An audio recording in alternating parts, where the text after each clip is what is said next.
Son illər Azərbaycanda yollara baxanda bir şey açıq görünür. Koreya maşınları hər yerdədir.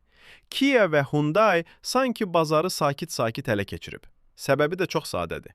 Qiymət münasib, saxlanma rahat, cib yandırmır. Bir çox markada maşını alırsan, sonra servisə gedəndə qiymətlər səni şoka salır.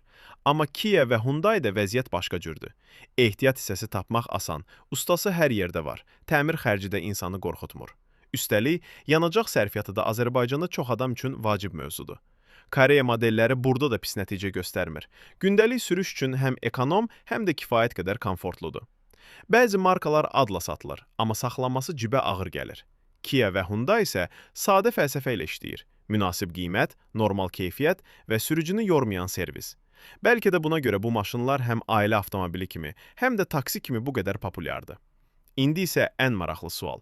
Səncə Azərbaycanda ən ağıllı seçim hansıdır? Koreya maşınları, yoxsa ad üçün alınan bahalı markalar?